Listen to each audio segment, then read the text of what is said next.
Oi, gente! Nesse vídeo nós vamos apresentar o tema indução eletromagnética, um dos fenômenos mais importantes do eletromagnetismo. Nosso objetivo aqui é explicar como a variação de um campo magnético pode gerar uma corrente elétrica, mostrando também as principais leis e aplicações desse conceito no nosso cotidiano. E no final eu vou retornar com uma resolução de um exercício para a gente poder fixar melhor o conteúdo que as meninas vão apresentar.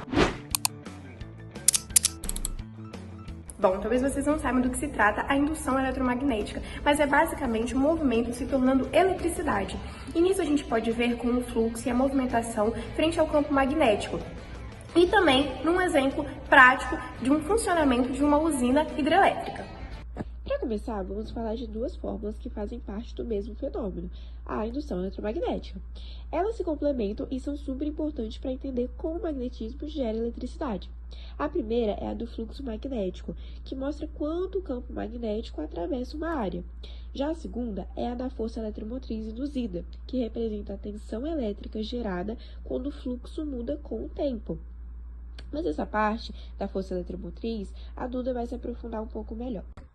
Para facilitar, esse esquema mostra que a indução acontece quando há uma variação no fluxo magnético que atravessa um circuito. O movimento da espira entre os polos do ímã faz o campo magnético que atravessa a bobina variar com o tempo e ângulo. Essa variação do fluxo magnético induz uma corrente elétrica nos fios. Isso é explicado pela lei de Faraday. Como eu havia dito antes, um exemplo prático é o funcionamento de uma usina hidrelétrica. Nesse esquema, a água armazenada na represa é liberada e desce por um canal, movimentando as turbinas. O eixo das turbinas está ligado ao gerador, onde ocorre o fenômeno da indução eletromagnética. À medida que as turbinas giram, elas fazem as bobinas do gerador se moverem dentro de um campo magnético. Essa variação constante do fluxo magnético gera uma corrente elétrica dos condutores. Assim, a energia da água em movimento é convertida em energia elétrica, que é depois levada pelas linhas de transmissões para abastecer casas e indústrias.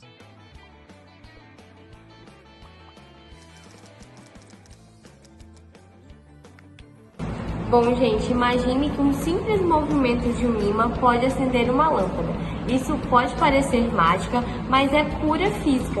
Esse fenômeno ele pode ser entendido como a corrente induzida que está diretamente ligado à lei de Lenz, que a gente vai estudar agora.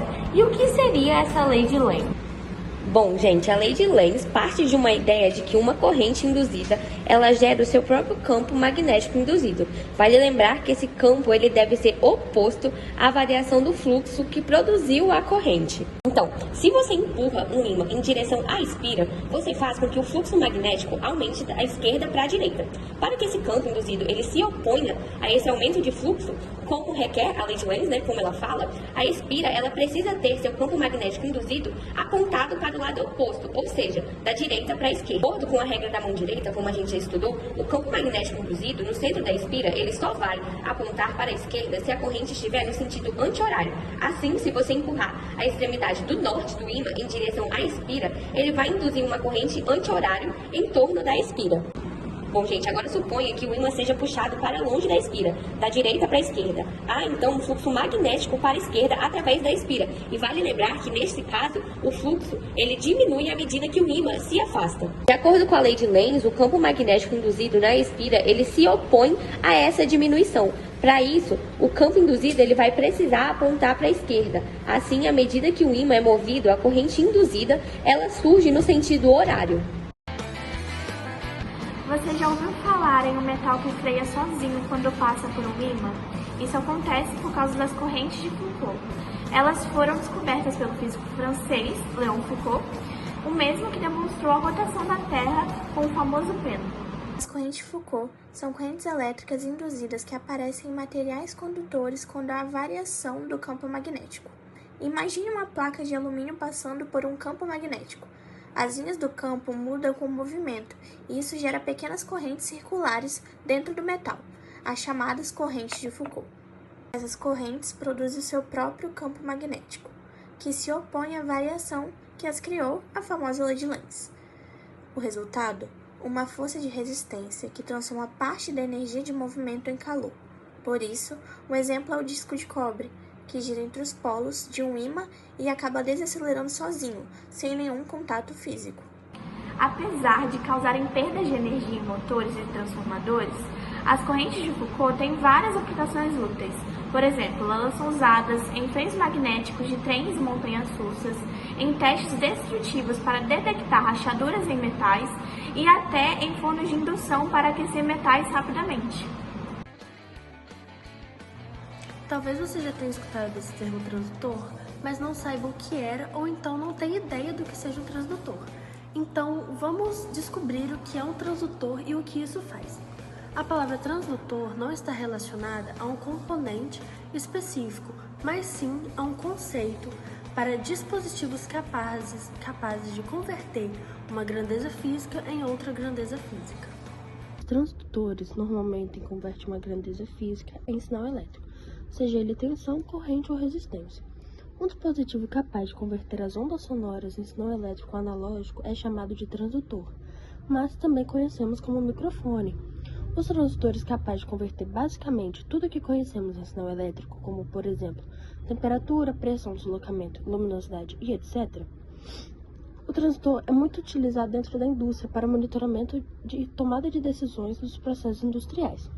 Outro exemplo de transdutor são as boias dos tanques de combustível dos veículos. Elas convertem o nível de combustível de um volume ômico para informar a quantidade de litros dentro do volume do tanque. Essa conversão para o sinal elétrico analógico pode ser chamada de tensão de 0 a 10 volts, ou de menos 5 volts a mais 5 volts.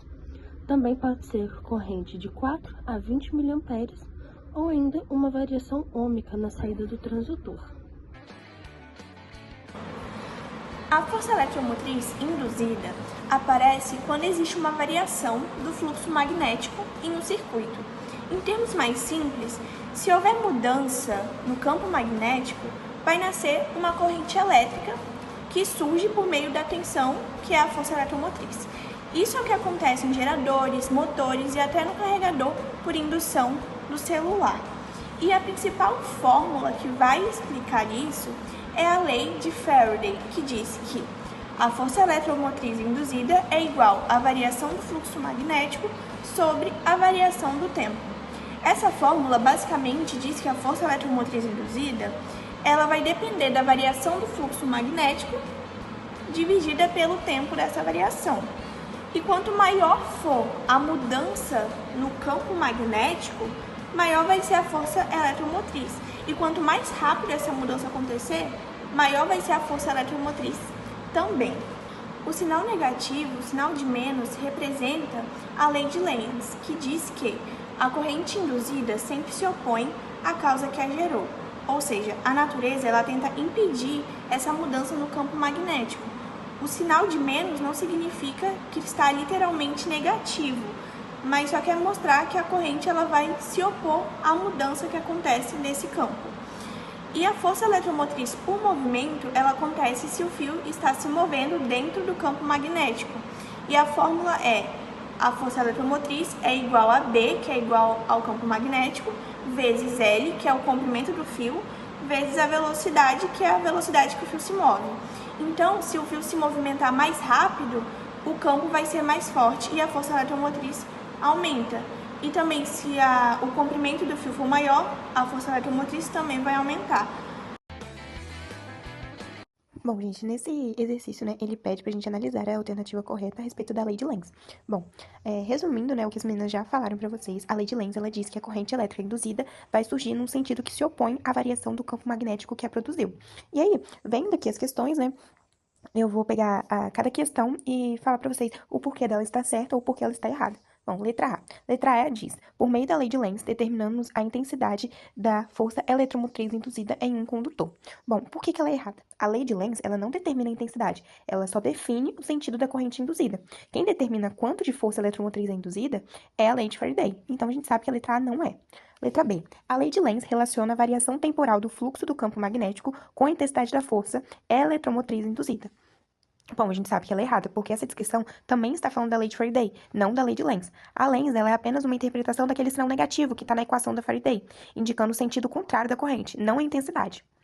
A letra C, né, ela diz: a lei de Lenz afirma que o sentido da corrente elétrica induzida em um circuito é tal que o campo magnético por ela produzido sempre irá se opor às variações do campo magnético externo. Bom, essa é a alternativa correta, ela está exatamente à definição da lei de Lenz. Vamos continuar para a gente ver o porquê que as outras estão erradas.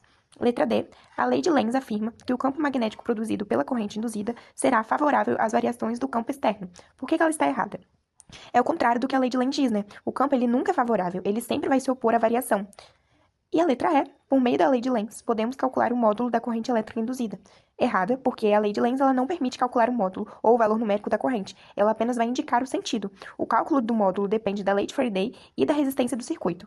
Bom, letra C é a resposta correta. Um fluxo magnético atravessa uma espira inicialmente com 6.000 eB e 2 segundos depois com 2.000 eB. Neste caso, determine a força eletromotriz induzida. Bom, a gente vai usar, né, a fórmula de Faraday que as meninas explicaram e aí a gente vai pegar as informações, né? 2.000 menos 6.000 para a gente achar a variação e a gente vai ter menos 4.000 eB.